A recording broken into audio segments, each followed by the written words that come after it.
Friends, welcome back to my YouTube channel. ഇന്ന് നമ്മൾ ചെയ്യാൻ പോകുന്നത് ഒരു നാടൻ റെസിപ്പിയാണ് കേട്ടോ. തൈര് സാദം. ഒരുവിധ ആർക്കും തൈര് സാദം ഇഷ്ടമുണ്ടാവില്ല.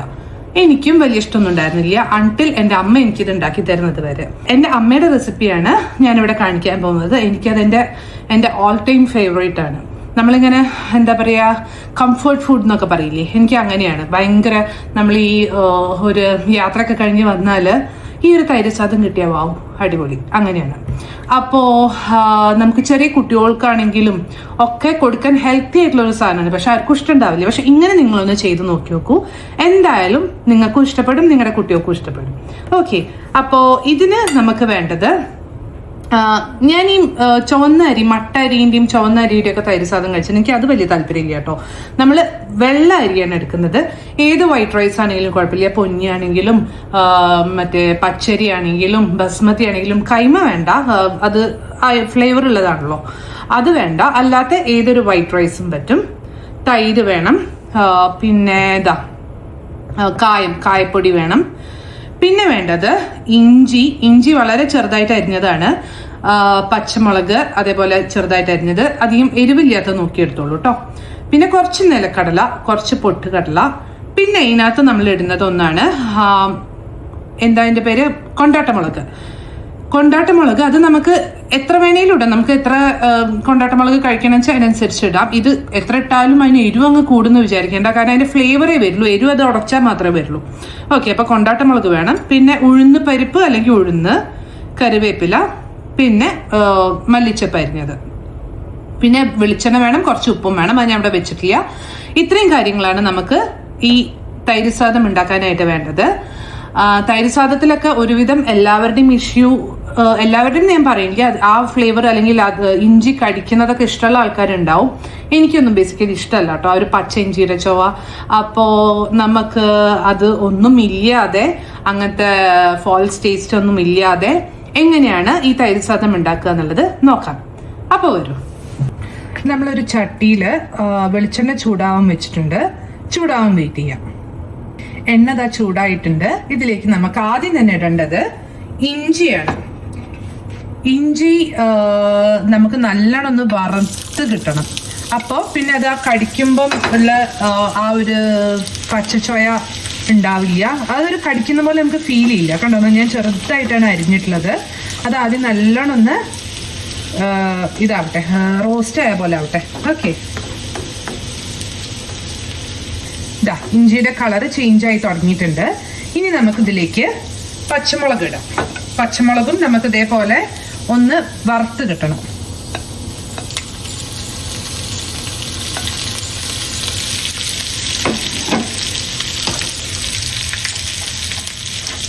പച്ചമുളക് ആയിട്ട് ഇനി അതിലേക്ക് നമുക്ക് ഇടേണ്ടത് ഉഴുന്ന് പരിപ്പ് ഓർ ഉഴുന്ന്.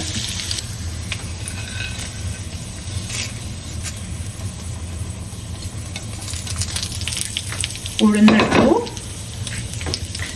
അതിന്റെ പിന്നാലെ തന്നെ നമുക്ക് ബാക്കി കറിവേപ്പില, അതേപോലെ പൊട്ടുകടല, കടല, വറ്റൽമുളകല്ല, കൊണ്ടാട്ടമുളക്, ഇതും കൂടെ ഇടാം. എന്നിട്ട് നല്ലോണം വറക്കാം. ഈ വറ്റൽമുളകാവട്ടെ, വറ്റൽമുളകല്ല, എന്തായാലും പറയുന്നത്, കൊണ്ടാട്ടമുളകാവട്ടെ, നിലക്കടല ആവട്ടെ, ഇതൊക്കെ വറക്കാത്തതാണ് ഞാൻ എടുത്തിട്ടുള്ളത്. ഇതിൽ കിടന്നാണ് എന്താ പറയുക, റോസ്റ്റായി വരുന്നത് കേട്ടോ. അപ്പം അതിനനുസരിച്ചിട്ട് നമ്മൾ തീ ഒന്ന് കുറച്ച് വെച്ചിട്ട് റോസ്റ്റ് ചെയ്തെടുക്കുക.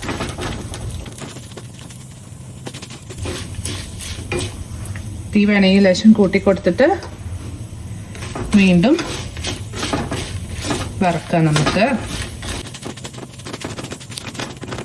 ഇനി ഇതിലേക്ക് നമുക്ക് കായപ്പൊടിയും കൂടെ ഇടണം.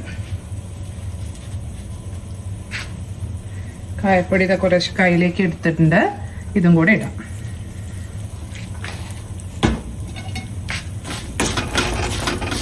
എന്നിട്ട് ഒന്നുകൂടെ റോസ്റ്റ് ചെയ്യാം.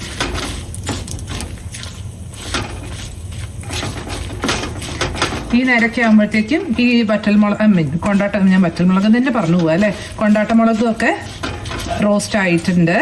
അതേപോലെ കടല, പൊട്ടുകടല, അതൊക്കെ റോസ്റ്റ് ആയിട്ടുണ്ട്. എന്നിട്ട് നമുക്ക് അടുപ്പ് ഓഫ് ചെയ്യാം. ഇനി നമുക്ക് ഈ വറുത്ത് വെച്ചത് ഈ ചോറിലേക്ക് നേരെ തട്ടാം. അതേപോലെ തന്നെ തൈരും ഇതിലേക്ക് ഒഴിക്കാം. വളരെ മാഷി ആയിട്ടാണ് നിങ്ങൾക്ക് വേണ്ടത് വെച്ചാൽ ഒരുപാട് തൈര് ഒഴിക്കാം. അതേപോലെ ചോറും നല്ലോണം വേവിക്കാം. എനിക്ക് ഒരുപാട് മാഷി ആവാതെയാണ് എനിക്കിഷ്ടം. അപ്പോൾ ഞാൻ ഒരുപാട് നോർമൽ വേവിച്ചിട്ടുള്ളൂ ചോറ്. അതേപോലെ തൈരും പാകത്തിനെ ഒഴിക്കുന്നുള്ളൂ. തൈര് എടുക്കുമ്പോൾ എപ്പോഴും ശ്രദ്ധിക്കുക, വളരെയധികം പുളിയില്ലാത്ത തൈര് നോക്കിയെടുക്കുക. ഒരുപാട് പുളിയായാൽ നമുക്ക് ആ ഒരു പിന്നെ ഓരോരുത്തരുടെ താല്പര്യം അനുസരിച്ചിട്ട് കേട്ടോ. എനിക്ക് ബേസിക്കലി ഒരുപാട് പുളിയുള്ള തൈര് സാധത്തിന് ഇഷ്ടമല്ല. അപ്പോൾ ഞാൻ ഇങ്ങനെയാണ് ചെയ്യുന്നത്, ആ രീതിയിലാണ് ഞാൻ പറഞ്ഞു തരുന്നത്. ഓക്കെ, ഫൈനലി കുറച്ച് ഉപ്പും കൂടി ഇട്ടിട്ട് നമുക്ക് നല്ലോണം മിക്സ് ചെയ്യാം.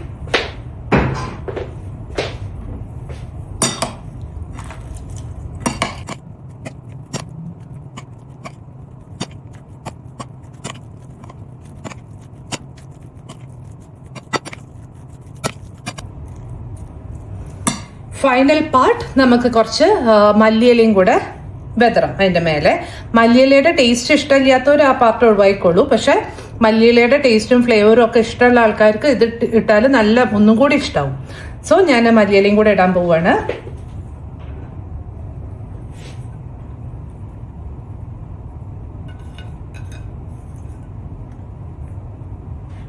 അപ്പൊ ഇതാണ് കേട്ടോ നമ്മുടെ ടേസ്റ്റി വെറൈറ്റി തൈര് സാദം.